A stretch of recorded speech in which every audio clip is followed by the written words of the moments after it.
Hi folks, Job Lot Comics here, having a look at another old forgotten comic book. This is Action Comics Weekly, featuring Black Hawk, issue 621. I think this is around about 1988, an anthology title in great Joe Orlando cover. You got to admit that that's pretty special. Do you know what's dead weird about this comic? Yeah, I have to be quiet because I'm recording this late. Where's the date? 88.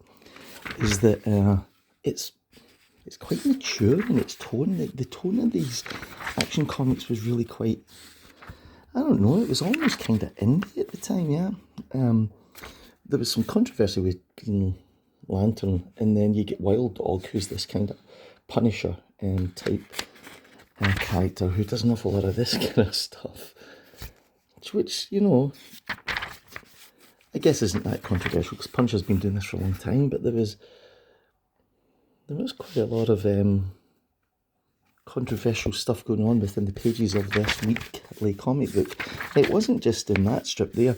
The Secret Six was always a favourite of mine. I really loved this strip. This was great. But then, you know, there's this kind of stuff going on in it, which isn't controversial, but real sexy. And Superman, of course, was in the two-page spread. And he was doing that kind of street level thing, which was weird. They're advertising about how he killed Robin. The Dead Man strip, also quite nasty. And Kelly Jones's artwork makes it even more horrific, yeah. Here's the letters page. I love the letters page. One day I'm going to do a thing about letters pages. Black Hawk, a sort of golden age type strip. I always felt this was also great fun as well, but also sort of quite adult in its context. So yeah, when you think about controversial comics, yeah, and you think about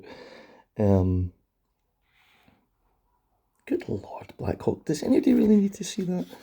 You never think about Action Comics from the 80s in DC, and yet here we are looking at a random issue, and there's all kinds of stuff there that, yeah, it's quite odd. On the plus side, I mean, there's no Comic Code Authority on it, so I guess they could pretty much do it. I mean, it's not Black Kiss, let's face it, but there is some implied sort of things going on here. Isn't this cover great? Joe Orlando. So anyway, you any experience with these Action Comics? Yeah? I'm sure some of you meatballs out there must have this collection in your comic box. And let me know what you think. See you in the next one. Subscribe.